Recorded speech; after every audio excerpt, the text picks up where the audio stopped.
pero evidentemente la situación sí puede ser muy grave. Imagínense unas elecciones del 18 sin la jornada. Te ahogaron, solamente quedan las voces del sistema. Pues bienvenidos, compañeros, a esta reunión. Hoy verdaderamente nos engalanamos. Tenemos aquí presentes a el brigadier Walter Martínez. Tenemos por acá también a Lutz Gefferstein, tenemos a Paco Ignacio, ya escucharon al Fisgón, por supuesto, estamos vestidos de gala.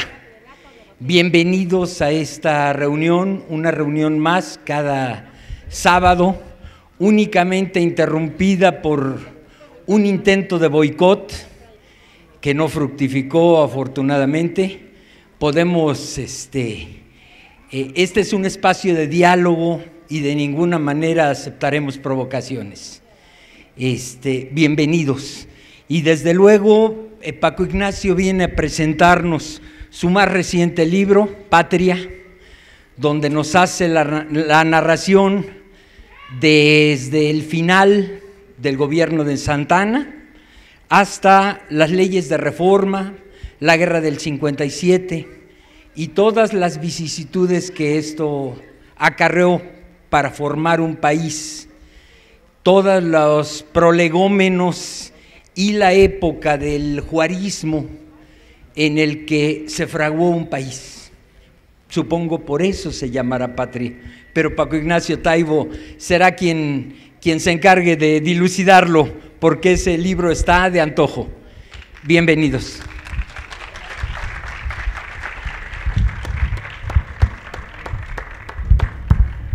Un placer estar con ustedes nuevamente. Patria es un libro que soñé durante años. Y cuando digo años, digo años. Llevo trabajando temas que tienen que ver con la revolución liberal desde hace 20, 25 años, reuniendo información, material, correspondencias, obras completas, escritos, actas, biografías, memorias de personajes que lo vivieron, tratando de tener un panorama de algo que intuitivamente me parecía que era uno de los momentos claves de México y que de alguna manera yo en lo personal sentía que nos lo habían robado. O sea, el mexicano de corriente, ustedes, yo, corriente pero no vulgar, los vulgares son de Bulgaria, vive bajo la impresión de que, bueno, hubo una independencia, pero salió mal porque Iturbide se la comió y terminó siendo una independencia blandengue, no la de Hidalgo, no la de Morelos. Hubo Juárez, que era pastorcito, y se chingó unos borregos y entonces tuvo que ir a Oaxaca y ahí quedó. Y luego la revolución, y Villa y Zapata. Pero la reducción de la revolución liberal a Juárez pastorcito, pues es pinchísima. Es un vacío. Y hay nombres, Melchor Ocampo, Guillermo Prieto, el nigromante, pero no los tenemos agarrados. Ha habido un proceso de falsificación de la historia muy fuerte durante los últimos 50 años. Se genera en el alemanismo y tiene algunas claves. Por ejemplo, Juárez venerado, sí. ¿Por qué?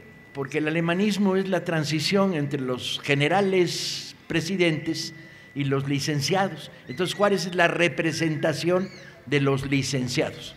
Podrá ser zapoteca, podrá ser indio, pero es licenciado. Nace la licenciadocracia en este país. Las oficinas gubernamentales se repletan de cuadros de Juárez, todos iguales. Un retrato horrible con un Juárez, la salvación. Eso.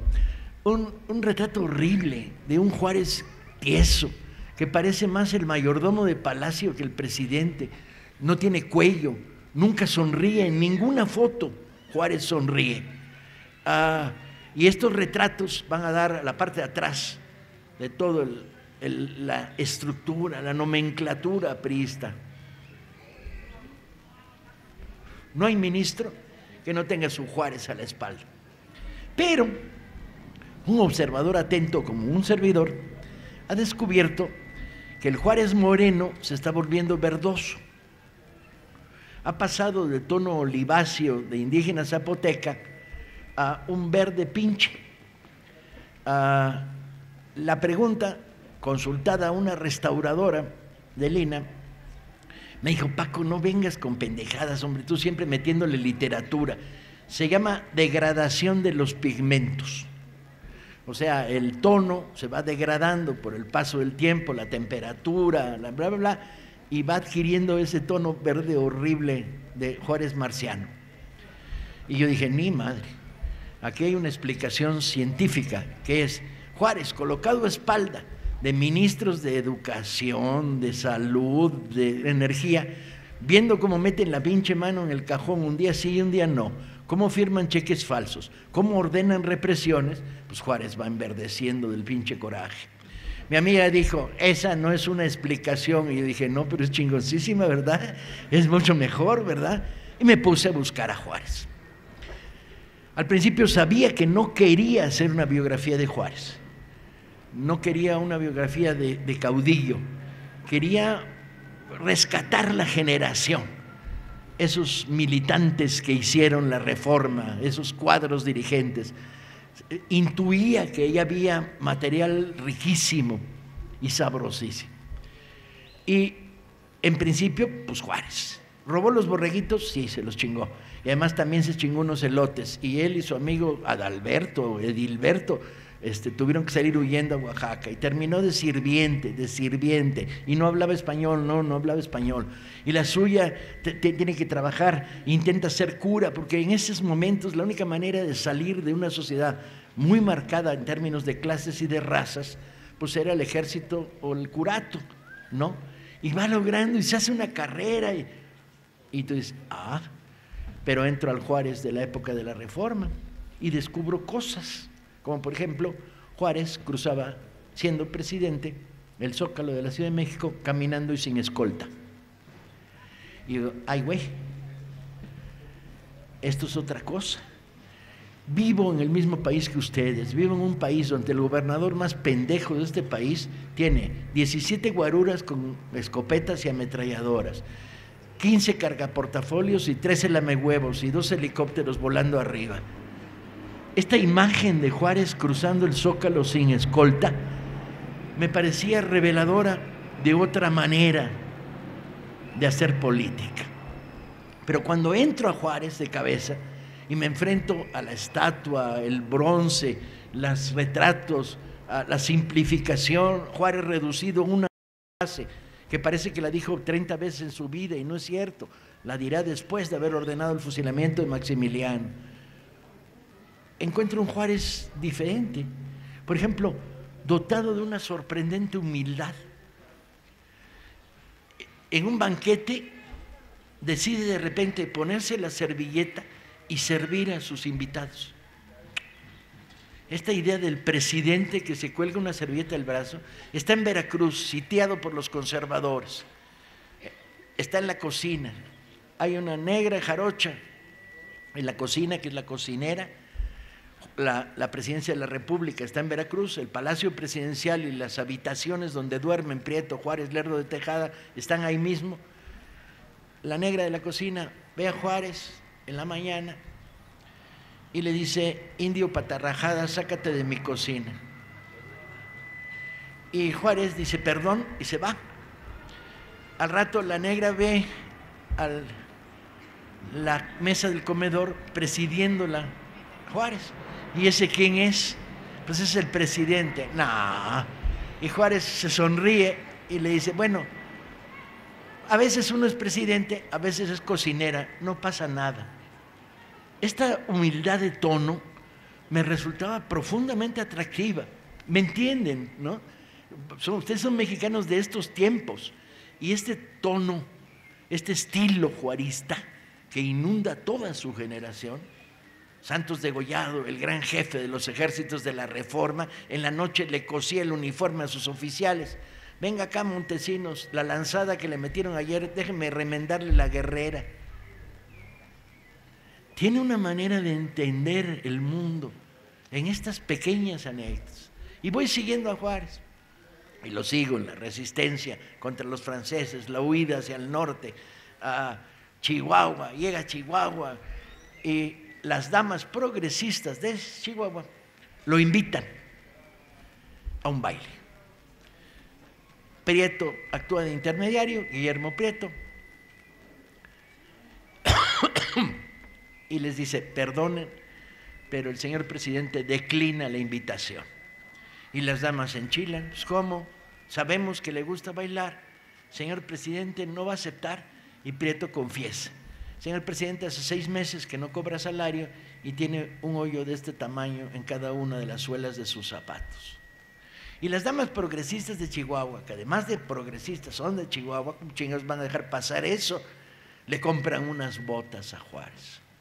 Tenemos 3 crónicas de ese baile que coinciden. Bailó 9 horas, compañeros. Juárez bailó 9 horas. ¿Qué bailó? Cuadrillas, esas que vas pasando, tararán, tararán, y te hacen arquito. Polcas norteñas, polcas. Bailó pasodobles, taratachón, tachón, tachón. ¿Sí? Bailó valses. Y bailó, sin duda, habaneras. Porque en esos momentos, en toda la República, en secreto, se cantaba La Paloma, la canción que se había convertido, cambiándole la letra, en el himno del juarismo que huía hacia el norte, manteniendo la defensa de la República. Y entonces, de repente dices: ¿con cuál me quedo? ¿Con la estatua de bronce o con el Juárez bailarín?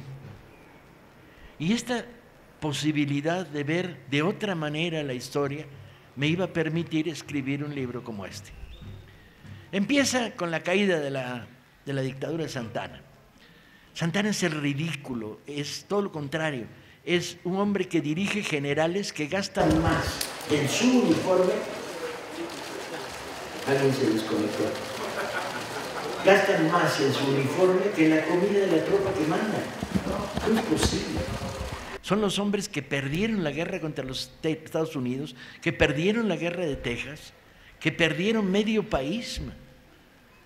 Santana es el ridículo, se hace llamar a sí mismo Su Alteza Serenísima. Y la revolución es el resultado de una generación que está hasta la madre de estos abandonos de la patria, de una generación que se va formando lentamente y que va adquiriendo una fuerza y un poder. No es Juárez, es esta generación.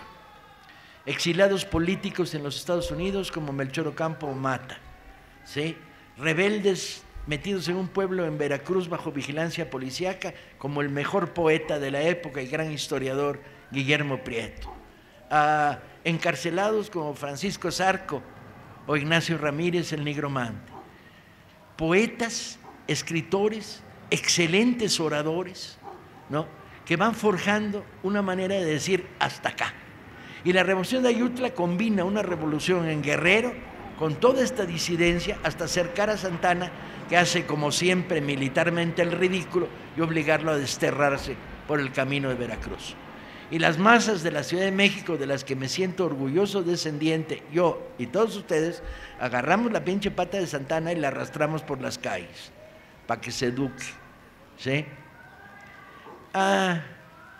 Este es el arranque. ¿Qué sigue? Una constitución, la del 56-57, repleta de debates maravillosos. Zarco escribiendo 40 cuartillas a mano diarias, no hay máquina de escribir, no hay mecanografía ni tipografía ninguna, no hay a mano. Pero además echándose 3 discursos en la constituyente, diciendo cosas que uno de repente lo iluminan, coño. Cosas como: la libertad de expresión no se pide, se ejerce. Hinche Zarco, mismo que acaudilla la rebelión en la Ciudad de México para evitar que los santanistas pongan un general chafa, Carrera. Y vas viendo crecer esta generación. Y el clero, emputadísimo con la Constitución, a grados increíbles. Pero es que el clero del 57 no es un clero que maneje las relaciones entre Dios y los mexicanos. Es un clero que maneja las relaciones económicas entre la iglesia y los mexicanos. El 80% de las casas habitación que se rentaban en la Ciudad de México eran propiedad de la iglesia. Si te morías y no eras católico, tus huesos con los perros, no podías entrar en panteones. Las haciendas no eran productivas porque eran de autoconsumo y un excedente que iba a dar a las iglesias locales. Si no estabas bautizado, no tenías existencia. Un sacerdote podía cambiar una decisión testamentaria diciendo, no, cuando se estaba muriendo, don Joaquín dijo que la herencia no era para sus hijas, sino la mitad para el convento de las monjas piadosas y la otra mitad es así que se la repartan sus pinches hijas. Y esto era válido. Los curas tenían fuero, no podían ser juzgados por tribunales civiles, al igual que los militares. El país estaba repleto de alcabalas, negocios de impuesto que de hacer una travesía en 3 estados te cobraban 3 veces. Las aduanas estaban subarrendadas.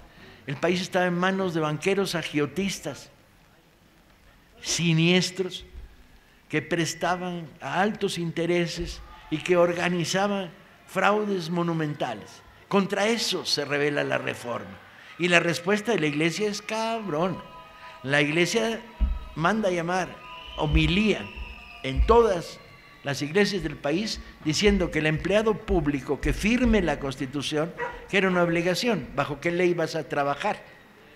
Va a ser excomulgado. Órale, te negaron el paso al cielo.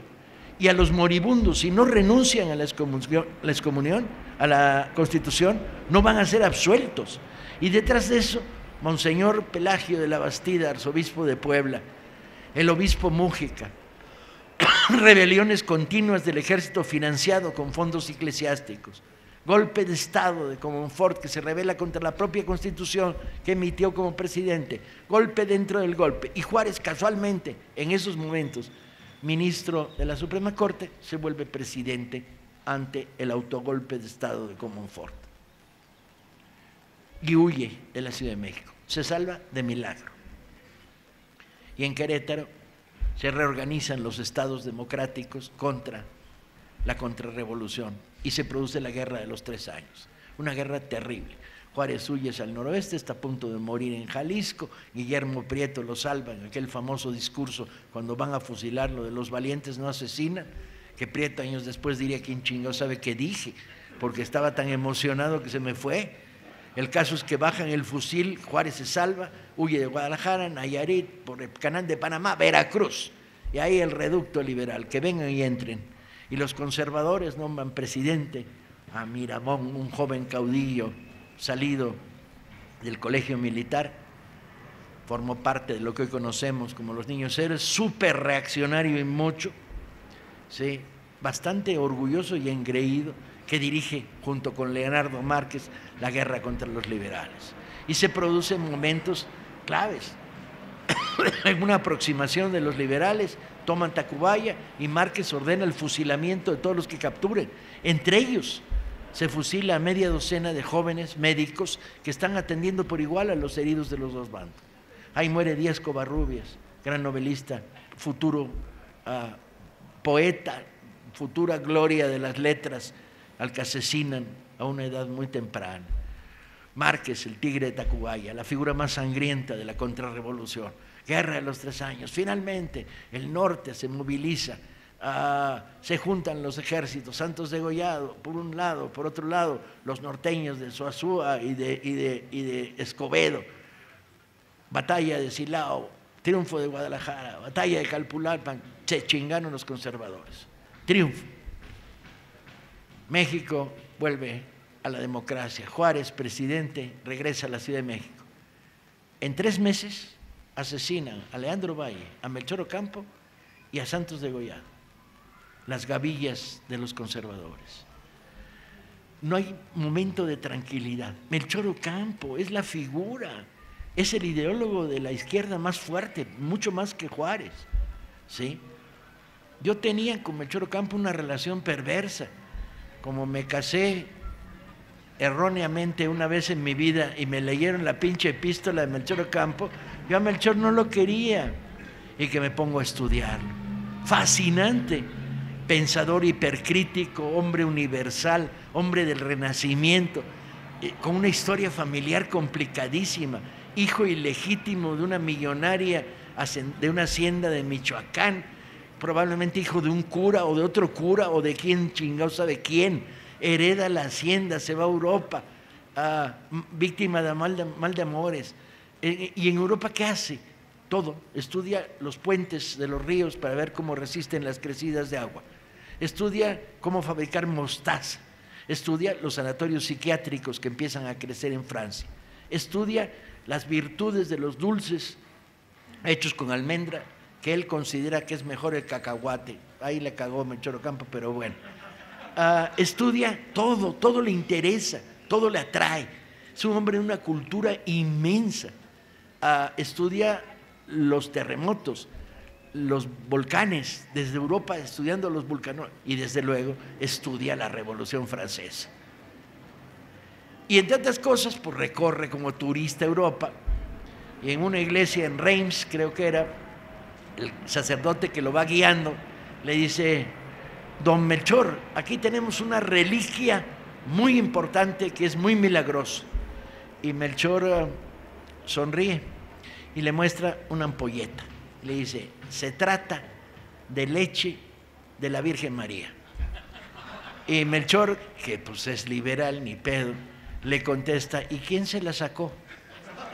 Con lo cual hay una carta escrita por este cura a la Inquisición en México diciendo que hay que chingarse a Melchor, que es un pinche impío, etcétera, etcétera, que lo está esperando para cuando vuelve. Tiene 3 hijas, las 3 de madre desconocida. Las 3 las reconoce, pero no se casa con sus mujeres.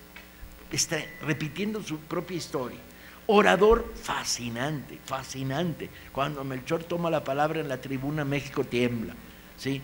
Escritor de polémicas contra el clero que hoy por hoy siguen siendo de una lucidez y de un brillo fundamental. Y me lo asesinan, chinga. Las huestes de Márquez lo capturan en Morelia cuando se ha retirado temporalmente y lo fusilan a la mala y lo cuelgan de una nopalera. Y alguien rescata su corazón y lo guarda. Y hoy tenemos el corazón de Melchor Ocampo en una cajita, embalsamado. No me digan que no es una historia que empieza a agarrarte por donde la toques, por donde te acerques. Y en Calpulalpan, ¿quiénes brillan? Leandro Valle, Zaragoza, jovencito Zaragoza, muy joven, que no tiene país porque nació en Texas antes de que Texas se volviera gringa, es coahuileño tejano, que además huye de la imagen del general tradicional. El general tradicional vestido con sacos y guerreras bordadas en oro, y este no usa un uniforme de paño azul como el que algunos de sus soldados tienen, y una gorrita de kepí y lentes gruesos porque es muy miope y no tiene gran voz. Y este hombre que brilla en Calpulalpan como segundo de González Ortega, que brilla en Silao, que se ha vuelto el gran jefe o uno de los grandes militares, escribe cartas enternecedoras pidiéndole a su cuartelmaestre que le mande suelas de guarache, por favor, para calzar al ejército. ¿Qué ocurre? En el momento en que hay una relativa paz, a pesar de los asesinatos, Juárez presidiendo, aparece una armada de 150 barcos españoles, franceses, ingleses en Veracruz y toman Veracruz. Y cierran la única aduana que daba un poco de dinero, porque todas las demás estaban comprometidas por préstamos. ¿Y a cuento de qué? Esta intervención militar de los 3 poderes más importantes en Europa. A cuento de unas supuestas deudas. Zarco, que es ministro de Relaciones, analiza las deudas y dice: no mames, que mataron unos gachupines, unos bandidos en Salamanca o en Salvatierra. El gobierno español nos pide que paguemos indemnización nosotros, gobierno de México. Pues ya agarramos aparte los bandidos y los fusilamos. Fuera de eso, hubo unos bonos que firmó un banquero tranza apellidado Yecker, y esos bonos se los dio al gobierno de Miramón. Bueno, pues el gobierno de Miramón era ilegítimo. ¿Por qué nosotros vamos a tener que pagar los bonos? Pero además, de 15 millones le dio 1 y en ropa usada la mitad. Un desastre de fraude. Pero los franceses dicen que esos bonos se entregaron a ciudadanos franceses y por lo tanto Francia los conoce como deuda mexicana. O sea, el gobierno de México debe pagar la totalidad de esos bonos a Francia porque supuestamente los compraron y Ecker se los vendió a ciudadanos franceses. Falso. La mayoría de los bonos se los vendió a Escandón, pero además eran ilegales en toda su matriz, en todo su origen. Bueno, pues ahí tenemos 3 armadas. Y detrás de las 3 armadas, el claro intento de los franceses, estimulados por su embajador, uno de los güeyes más pinches que ha pisado territorio mexicano. Y eso que nos ufanamos los mexicanos de estos días, de que tenemos en nuestro país a los güeyes más pinches, no. Estos son de tercera, ¿sí? Al lado de Dubois de Saligny, le ronca. Dubois de Saligny es un embajador chafa, mentiroso, borracho hasta la madre, que se la pasa creando conflictos y además fabricándose negocios.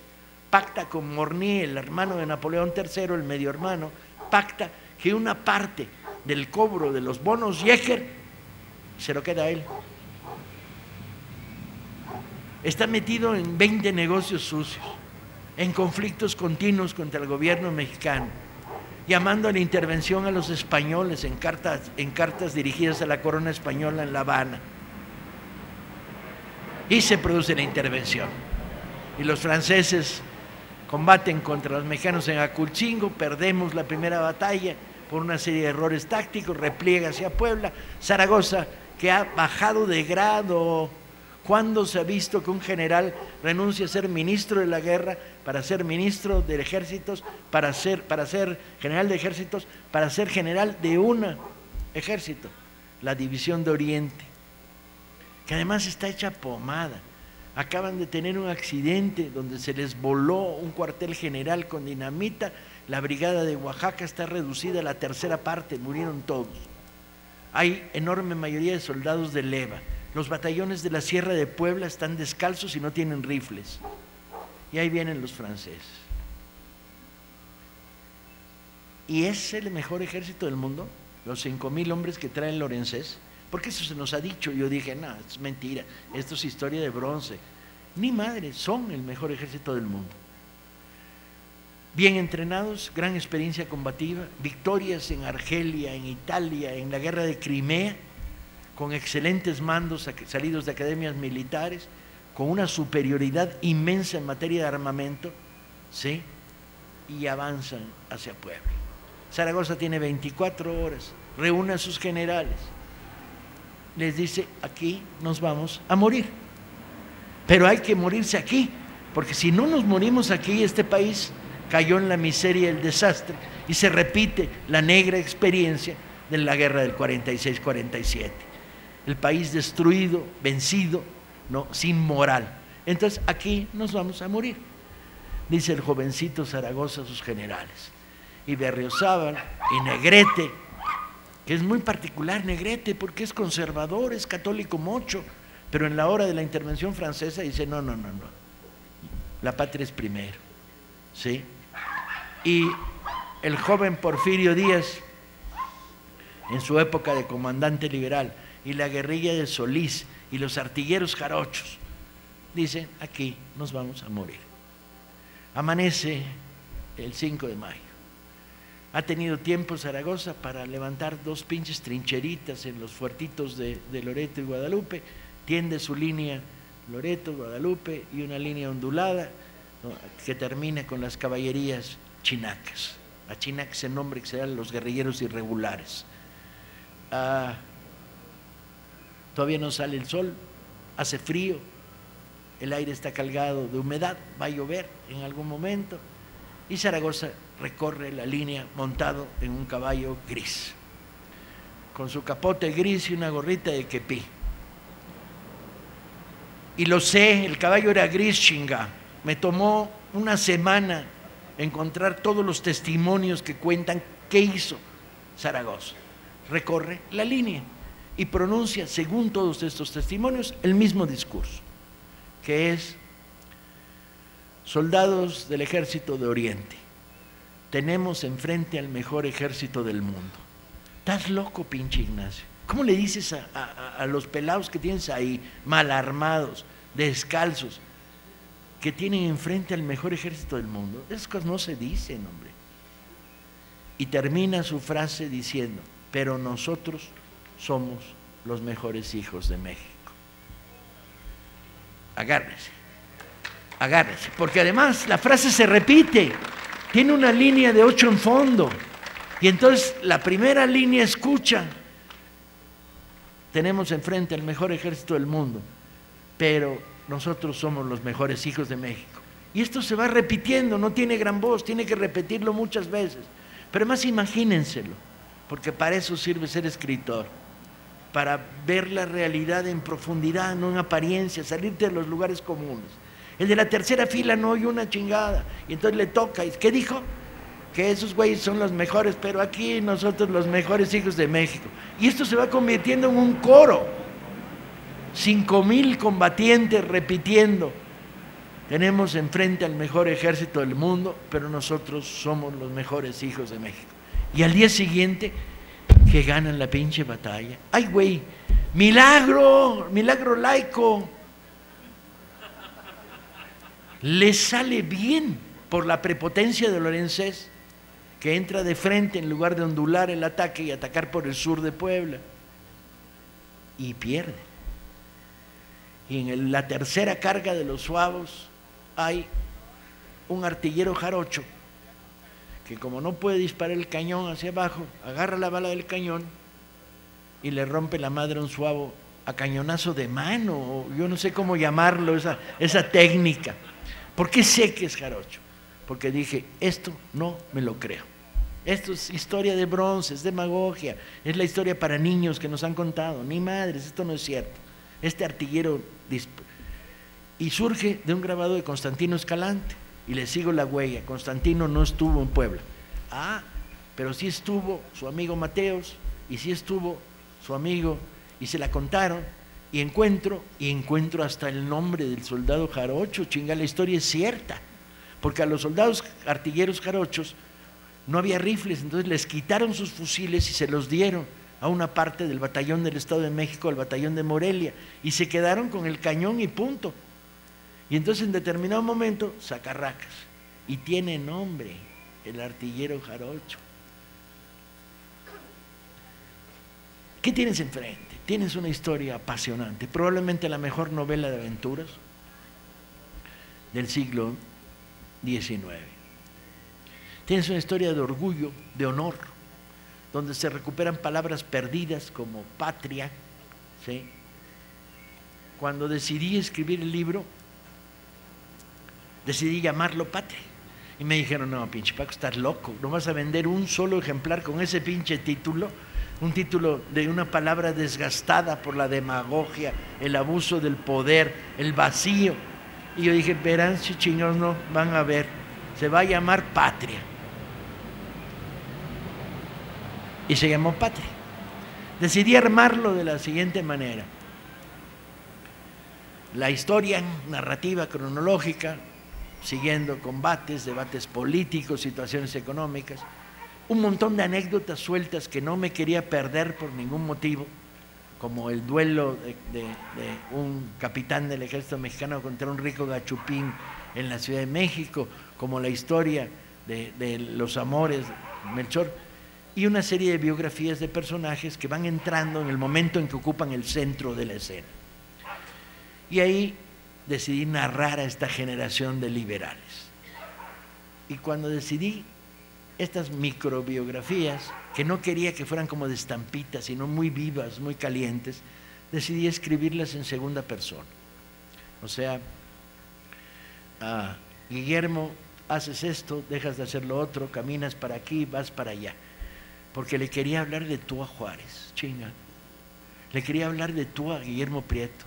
Le quería hablar de tú a Vicente Rivapalacio, uno de los mejores poetas de este país, que arma un escuadrón de caballería con dinero que gana de sus obras de teatro y que termina perdido en las montañas de Michoacán, en la maravillosa guerra de resistencia contra los franceses, y que es autor de una cuarteta que para mí era entrañable, que dice a la letra: yo soy chinaco, no soy imperial, no le hace que soplen el pito real. Que admite múltiple interpretación, como ustedes habrán comprendido rápidamente. Quería hablarles de tú, porque quería que el lector les hablara de tú, que la distancia histórica que nos han destruido se rompiera y pudiéramos tocarlos, hablar de ellos. Esto me llevó a un libro de este tamaño que por razones editoriales decidimos publicar en 3 partes, entre otras para que los más jóvenes tuvieran tiempo para chingarle a sus jefes el dinero del tomo 1, pasan 2 meses, les chingas el dinero del tomo 2 con el argumento de: me lo pidieron en la escuela. A lo mejor pega, no sé que estés estudiando psiquiatría. Y cortar la primera parte, la guerra contra Santana, la derrota de la dictadura santanista, a la Constitución del 57, la guerra de reformas, la entrada de personajes al centro de la historia como Juárez, Prieto, Melchor Ocampo, y termina con la llegada de los franceses. La segunda parte es la guerra contra los franceses, la batalla de Puebla 1, Puebla 2, que es fascinante, la segunda batalla de Puebla. Si la primera es un milagro, la segunda es 3 milagros. 60 días detienen no a 5,000 como la primera vez, a 35,000 franceses, armados de una artillería que desborda cualquier posibilidad de defensa, casa por casa combatiendo. Cada vez que los franceses toman una primera línea, aparece de la nada una segunda línea, y luego una tercera, y luego una cuarta, y a lo largo de 3 días de combates exhaustivos han ganado 40 metros y terminan rendidos por hambre. Y luego la resistencia, fascinante, la chinaca, los combates a lo largo y ancho de todo el país, desgastando a los franceses que siguen avanzando hasta tener dominadas todas las ciudades importantes de México. Para terminar con la historia del emperador Maximiliano y la destrucción del mito de: no, es que Maximiliano era tan liberal como Juárez. Y tú dices: sí, güey. Entonces, ¿qué hacía? Gobernando un país que le ofrecieron un grupo de traidores deleznable y gobernando con el apoyo de las bayonetas del ejército francés. Pinches liberales. Así la cosa, soñé este libro durante muchos años y finalmente lo pude escribir. Y vuelvo a la pregunta que una y otra vez me hice: ¿qué nos secuestró la historia? El sistema nos secuestró la historia. ¿Cómo la podemos recuperar? Haciéndola nuestra, encontrando elementos de identidad entre ese pasado y el presente. Porque hoy sigue siendo válido decir: tendremos enfrente, no el mejor ejército del mundo, porque los culeros que tenemos enfrente no dan para gran cosa, pero sí somos los mejores hijos de México. Muchas gracias.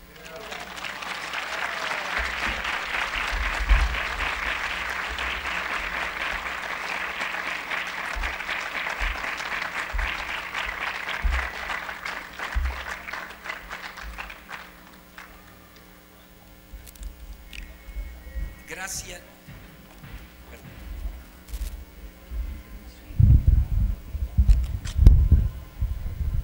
Gracias a Paco Ignacio por tan maravillosa narración, tan sentida, tan patriota, por supuesto. Nuestra patria está verdaderamente en cada resquicio cubriéndose de historias hermosas, historias de seres vivos. Mucho me recuerda todo lo que Paco Ignacio relata con la canción de Pueblo Blanco, el final de aquel poema de León Felipe. Los muertos, todos estos muertos, están en cautiverio y no nos dejan salir de nuestro cementerio. Tenemos que seguir luchando por ellos, por nosotros y por los que vengan. Por favor, compañeros, desde luego olvidé mencionar aquí dentro de algunos de los invitados que nos que nos engalanan. Está también el doctor José Miguel Candia, está Antonio Avitia, de Hemiciclo a Juárez, Resistencia Creativa, pero además un gran compositor de música. Bienvenidos a todos, por supuesto. Marta León, nos engalanan. Walter Martínez, ya lo había mencionado, al brigadier, gracias. Y por supuesto, ojalá algunos de ustedes tengan preguntas a Paco Ignacio respecto a tan interesantes temas. Por favor, adelante. Por favor, que las preguntas o comentarios no excedan los 3 minutos. Bienvenidos. También esto es importante. Por favor, Paco Ignacio nos hará el honor de autografiarnos el libro al final de esta conferencia. Gracias. Muchas gracias, Paco. Muchísimas gracias por esta riqueza que nos traes. Una ocasión te vi y te dije, ¿cómo estás? Y tú me dijiste, ¿cómo me veo? Te veo muy bien. Que Dios te cuide mucho, porque necesitamos mucho. Paco, únicamente los Flores Magón, ¿qué pasó con esos oaxaqueños? Rápidamente, el padre de los Flores Magón combatió en el ejército liberal. Y los Flores Magón son la herencia más clara. Cuando forman el Partido Liberal a fines del siglo XIX, son la herencia más clara del proyecto de esta generación. La herencia distorsionada, pues es la porfirista, que vuelve el liberalismo juarista, lo vuelve autoritarismo autocrático, muy, muy, muy proimperialista.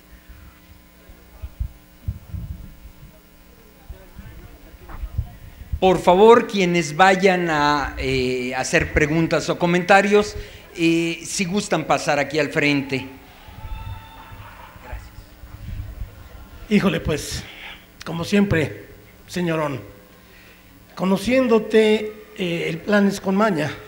Nos estás presentando Patria, haciendo coincidir con las elecciones del año que entra.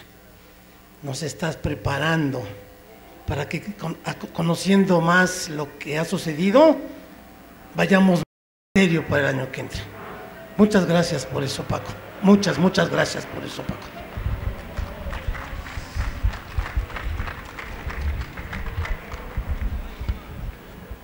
Yo inocente, no, pero no lo pude preparar tan claramente. Hace 25 años no sabía que íbamos a tener elecciones claves en el 18, y hace 3 años que empecé a escribirlo tampoco estaba tan claro. Pero sí, a la hora de salir el libro, dije, tiene que salir el tomo 1, el 2 y el 3, Patria 1, 2 y 3, en el fin del año 17, porque hay que darnos gasolina para el futuro combate. El 2, ya tengo un ejemplar en mi casa, estará en librerías la semana que viene, y el 3 a principios de septiembre. El lema original del lanzamiento era, tienes 60 días para leerlo, porque en 60 días sale el siguiente tomo. Para fortuna y buena noticia, la primera edición ya se agotó. Los primeros 25,000 ejemplares. Fue presentado en 25 lugares. Hoy es la presentación número 25. No quería dejar al buzón fuera. Era muy importante para mí presentarlo aquí.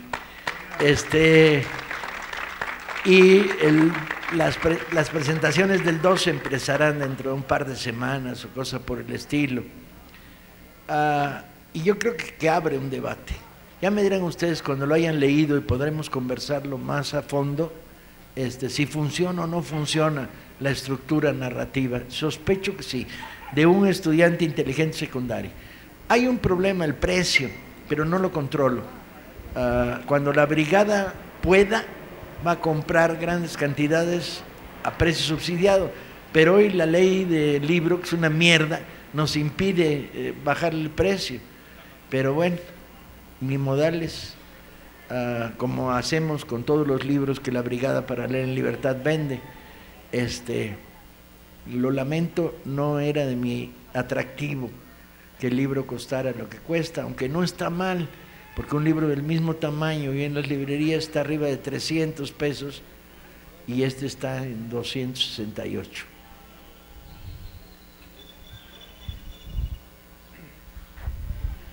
Pues bienvenido, Paco, te damos la bienvenida.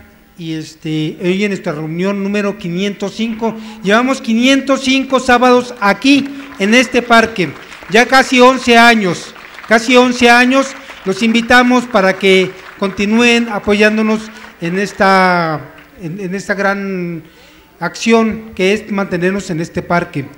Yo quisiera preguntarle a Paco, al final los autógrafos les pedimos de favor para que no nos interrumpan en las preguntas. Sí, al final ya los autógrafos. Yo te quisiera preguntar, ¿qué relación hay en la época de la intervención francesa, la entrega de la soberanía, etcétera, con lo que está pasando hoy? ¿Por qué este libro ahora, en este momento? Y pues es la pregunta que te haría.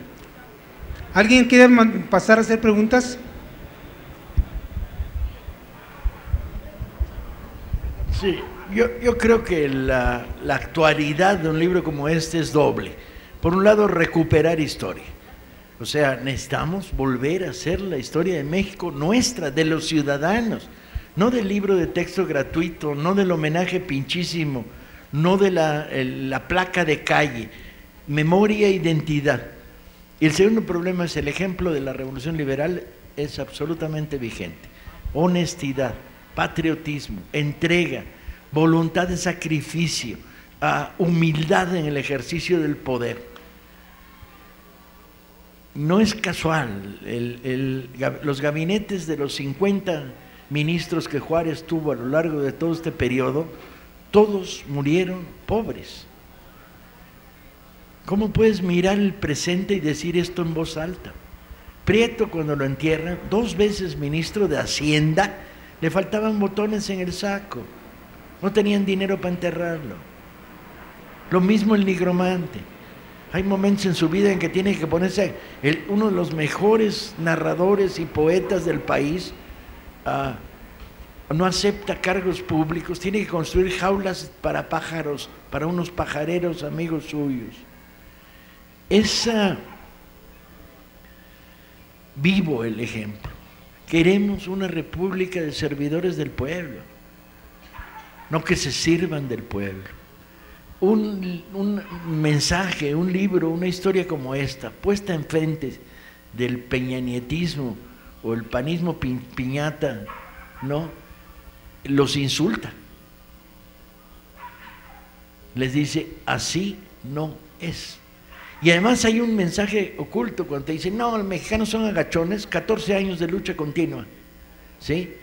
Los mexicanos son corruptos, honestidad absoluta, no hay ninguna historia, y mira que le buscaron, de algún manejo incorrecto de fondos públicos por parte de la República Liberal. El ejemplo está ahí, y en la medida en que está el ejemplo, está la posibilidad de imaginar el futuro. Necesitamos material para imaginar el futuro, y entre los muchos materiales que necesitamos está la recuperación de la República de los que se llamaron a sí mismos liberales puros o rojos.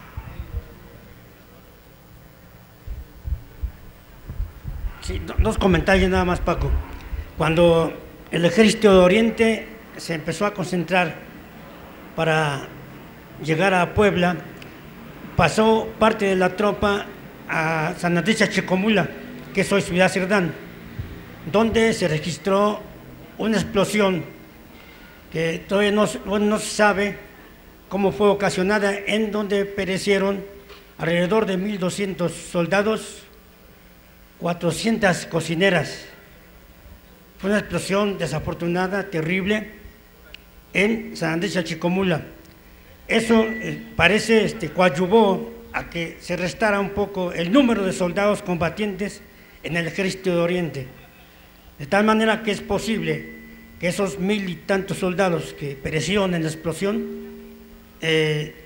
podían haber engrosado con mayor fuerza el Ejército de Oriente y a lo mejor hubiera sido más contundente la victoria.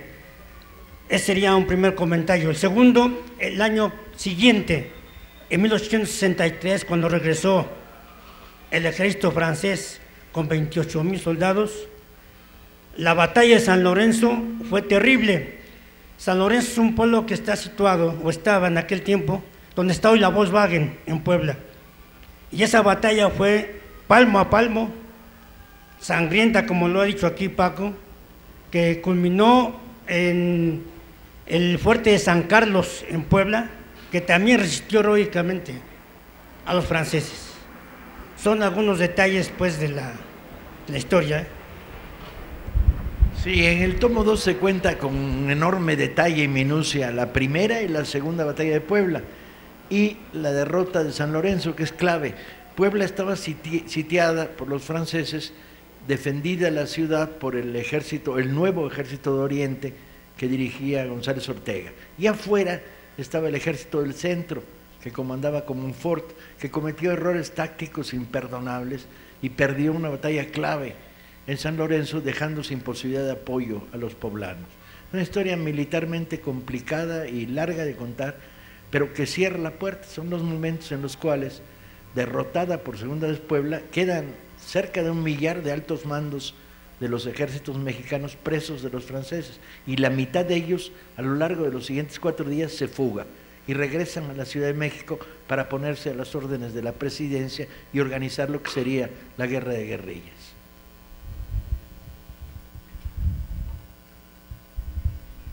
Muy buenos días. Antes que nada, muchas gracias por todo lo que hace, sus libros me encantan. Gracias por contarnos la historia como es. Mi pregunta es la siguiente: ¿por qué después de 14 años de lucha liberal muere Juárez si no hay una sucesión, digamos, de esta idea liberal, de esta generación dorada que tuvimos? ¿Por qué México tiene que caer en el porfiriato y, por así decirlo, volver a pelear la misma guerra en 1910? No sé si tenga algún comentario al respecto. Gracias.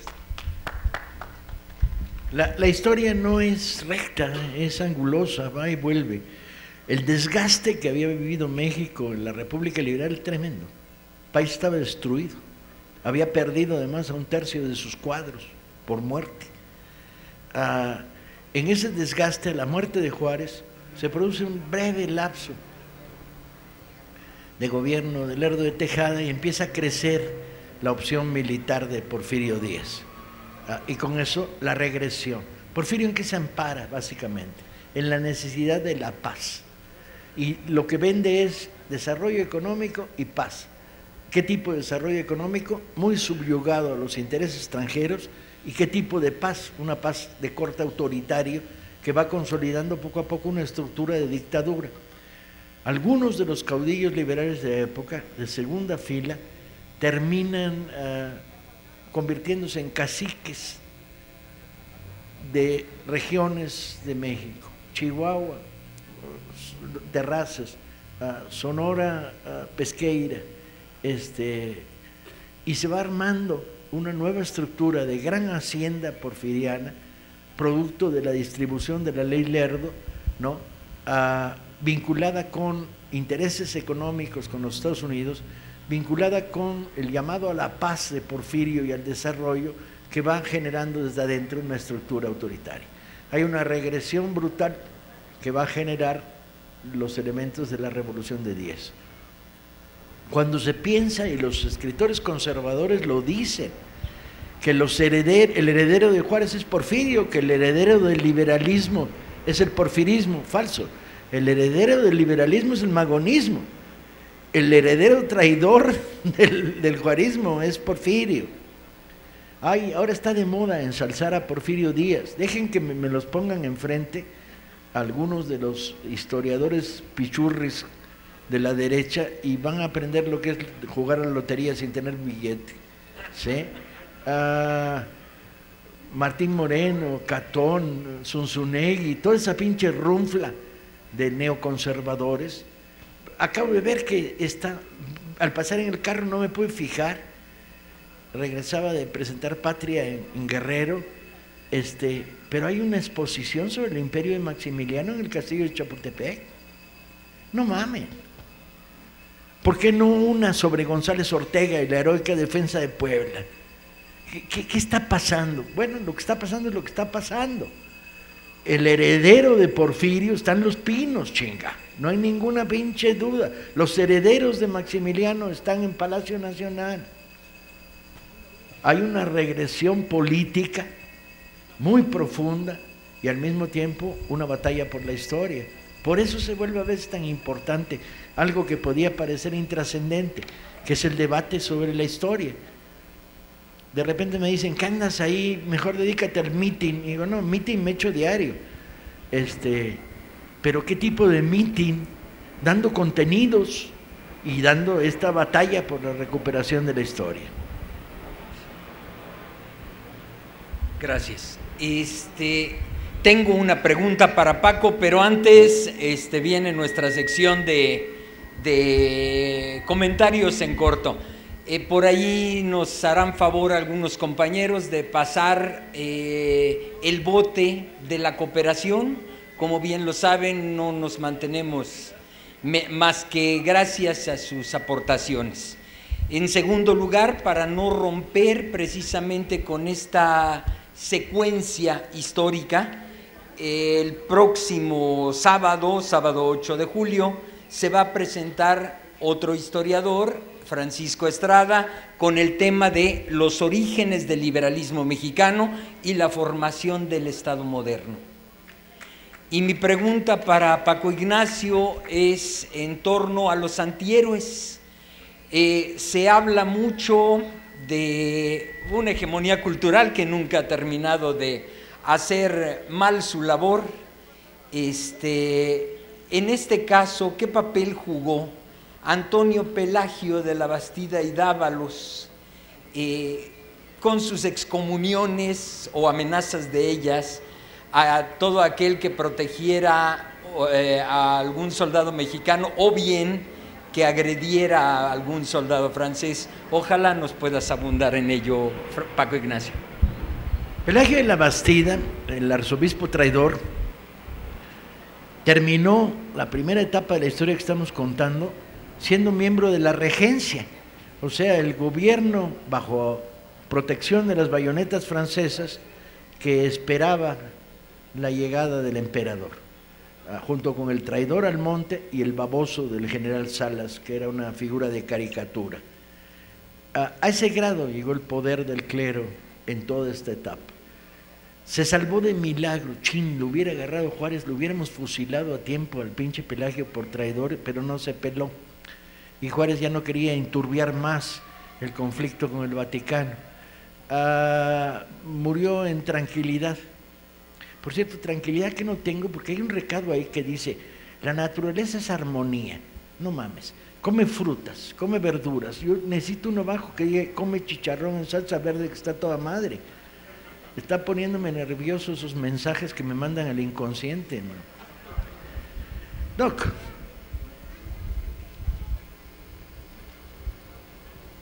Gracias. Salud, maestro. Nos has provocado una gran emoción al recordar nuestro origen. ¿Sí?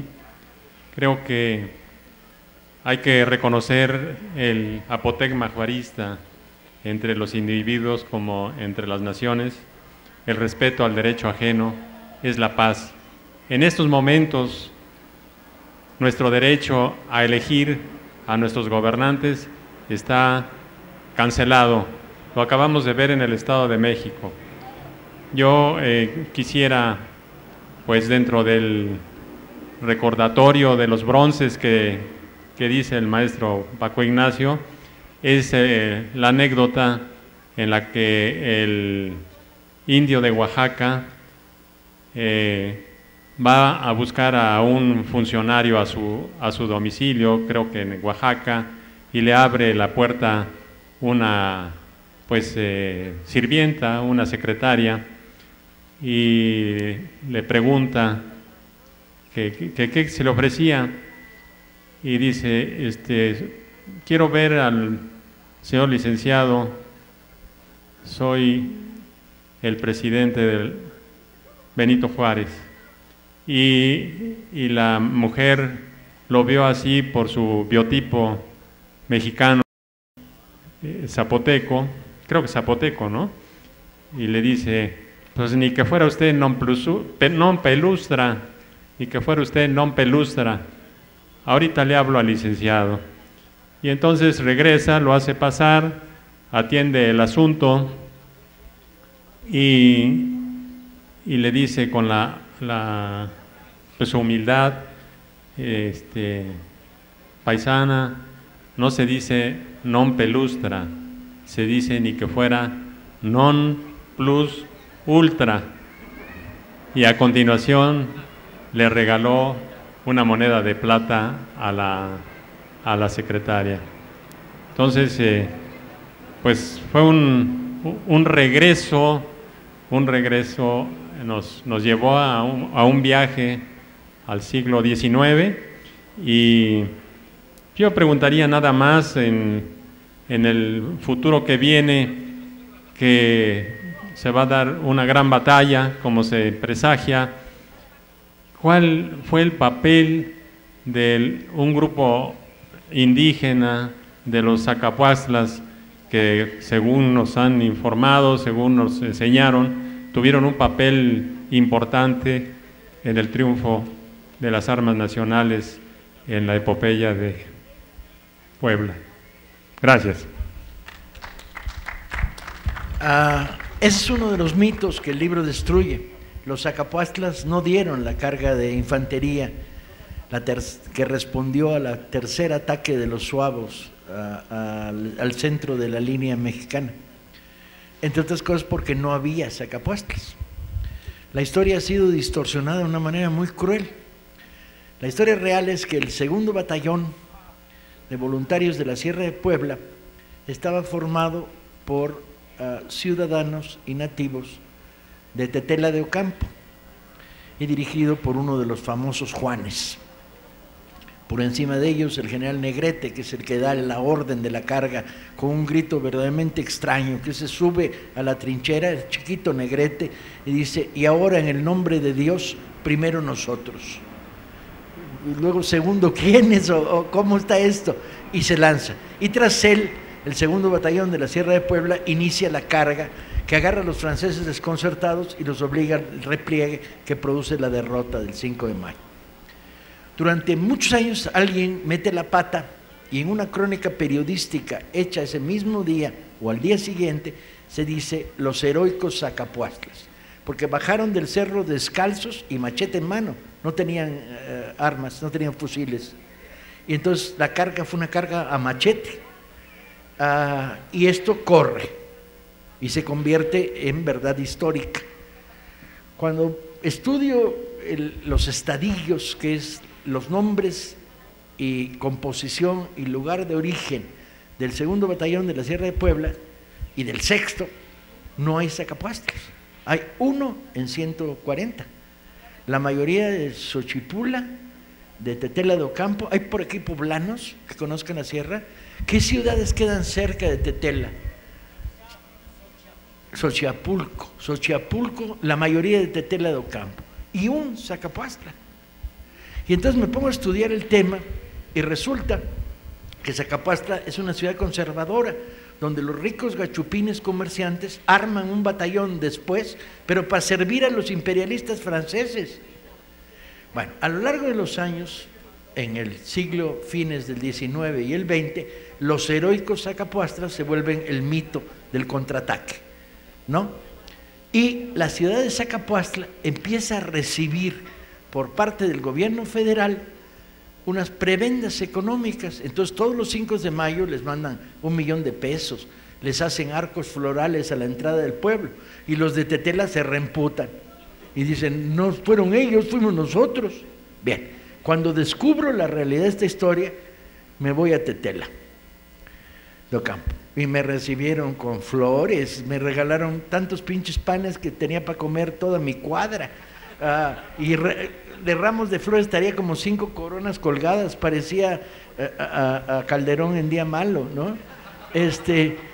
Porque decían: ya era hora, porque este mismo año, estoy hablando de hace 3 años, el gobierno le había dado 5 millones de pesos a Zacapuastla para felicitar y puro camote a los de Tetela. Y entonces la injusticia histórica era enorme, pero ahí está la documentación. Revisé como 6 o 7 documentos originales confirmando, porque todos los años los de Tetela mandan a la Secretaría de Gobernación un escrito diciendo, no fueron ellos, fuimos nosotros, y no los pelan. Esa es la verdadera historia de los falsos Zacapuastlas y los verdaderos serranos de la Sierra de Puebla.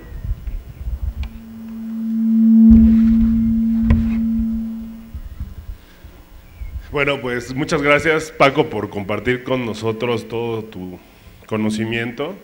Mi pregunta será breve, quizás fuera, bueno, no sé si de contexto, pero siempre he tenido esa duda sobre la labor, bueno, no la labor, esa relación aparentemente que he leído en algunos lugares entre Benito Juárez, la masonería y Maximiliano. Hay algunos textos que hablan sobre que se le perdona la vida y Maximiliano termina viviendo en Guatemala.